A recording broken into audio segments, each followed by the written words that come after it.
to all our fellow Earth citizens, all the human beings, but all the other beings, a wonderful World Environment Day. It is a critical moment this year where we can decide whether the crisis we are facing in every part of the world will be addressed or will deepen. And most of the crises, both of planetary health and our health, of the destruction of democracy or the presence of freedom, are related to how we grow our food, how we eat our daily bread. Right now, I stand in solidarity with the Indian farmers who are on a 10-day strike against the falling prices of what they produce with their hard work, and increasingly in chemical farming at very high cost. They're facing a survival crisis. We've lost 300,000 farmers to suicide because of debt. And the Indian farmer suicide story is not the only story. The same is happening in Australia, in America, wherever there has been a takeover of our food system by greed, by the poison cartel, by agribusiness, and those who would rather profit than protect the life of this planet and people.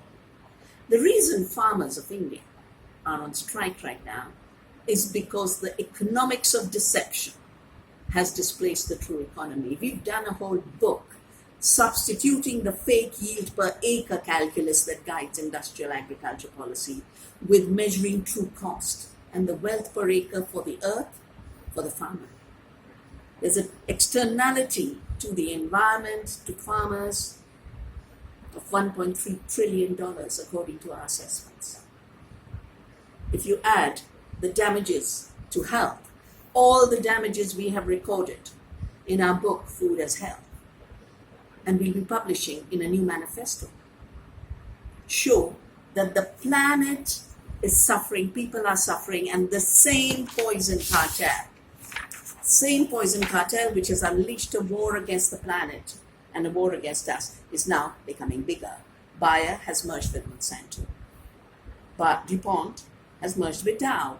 Dow bought up Union Carbide and shed all its liability for the Bhopal genocide. Syngenta has merged with ChemChina. The same corporations spread the carcinogen toxics. When the WHO says glyphosate is a toxic, they attack the United Nations system, besides every scientist. And then when you get cancer, it's the same buyers who come with patented cancer drugs. This is a genocide by any stretch of imagination. They're taking away our health.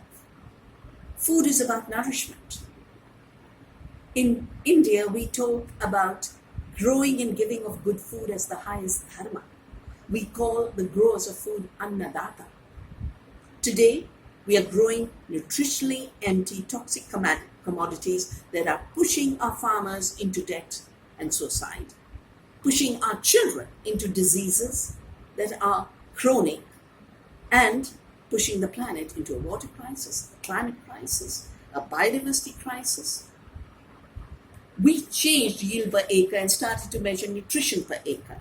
We can feed 2 times India's population with biodiversity through taking care of the earth, not destroying the earth and not unleashing a war against the earth.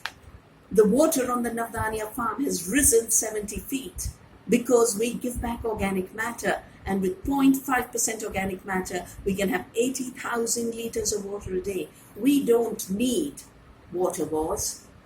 We don't need depleting reservoirs. We don't need declining water tables. We don't need the desertification that is driving people out of their lands. According to the United Nations, there will be 700 million refugees if desertification is not arrested, and industrial agriculture is a recipe for desertification. It's also a recipe for climate change.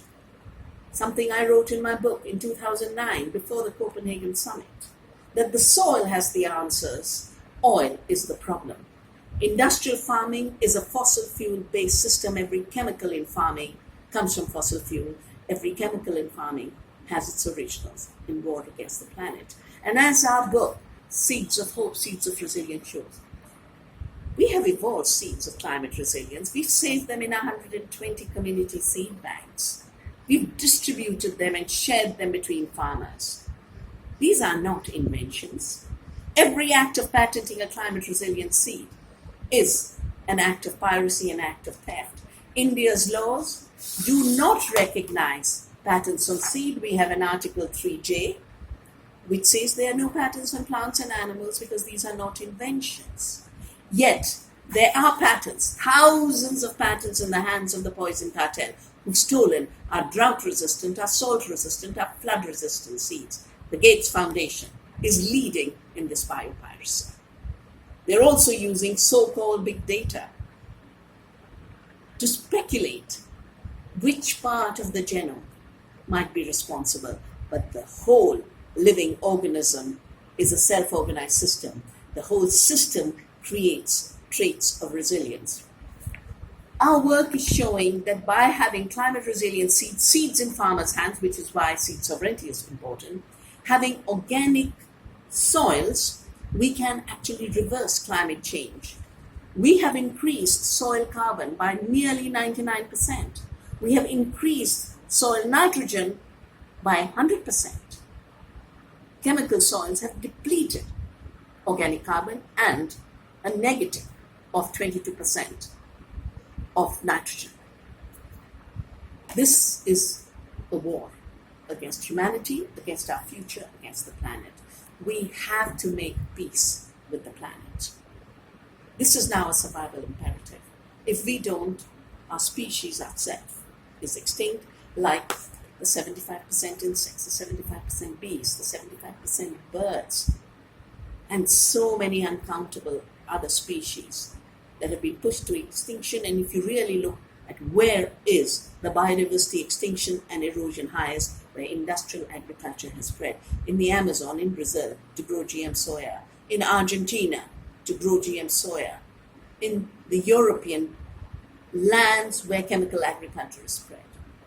We have to make a mind shift from a rule of the poison cartel, their reductionist mind, their mechanistic mind, their warlike militarized mind, to a peaceful mind, a diversified mind, living as one Earth family that lives through Earth democracy. Nothing less will do. Nothing less will address the environmental crisis. Nothing less will address the crisis of democracy. Nothing less will address the health epidemics of our time. I would like to invite you to an international biodiversity congress we are organizing to build an ecological civilization and through it cultivate a future for our species and all other species through an Earth democracy. Let us start this World Environmental Day. It's not just a one-day affair. This has to be a change in paradigms, in policies, in our lifestyles, in our mindsets. The work begins with us.